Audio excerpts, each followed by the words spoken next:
Well, most people tend to become deterministic, that they are a captive of their past or of their present circumstances or of the social weather that surrounds them or their physical weather. For their family. Their upbringing, what my parents did to me and so forth.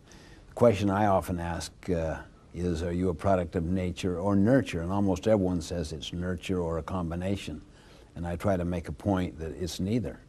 It's a product of choice, because you can choose your response to both nature and nurture. You could have, for instance, a genetic disease inside you and never get it, simply because you make the lifestyle choices of the proper food and exercise and medicine. Or you could have been abused as a child. You don't have to abuse your own child. You have the power to reinvent yourself. That's not so with animals. So the space between stimulus and response is the freedom to choose your response. Let's stop for a second and focus on this space. Two circles.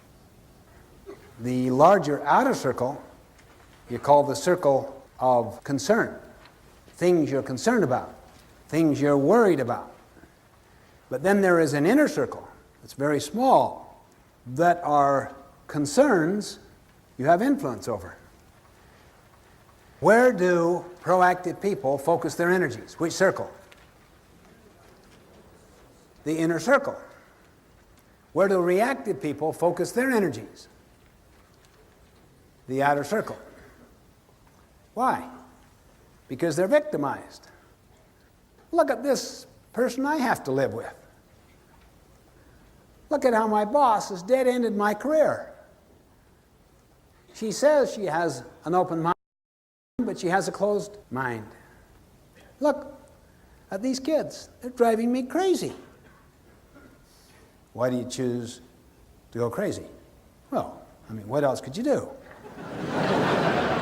What else could you do? Well, I don't know. Think. I don't know. Think. What other alternatives do you have other than going crazy? I don't know. Think hard. I guess I could maybe try to rebuild a relationship to a point that we could come up with some discipline agreements. What's your choice? You have the power. Always treat people as if they're proactive. The more irresponsible they are, the more you teach them about their responsibility. Always work on the inner circle. It is a marvelous thing. It is inevitable. Inevitable. If you work on the inner circle, it'll get larger. Always. Why? The energy there is positive.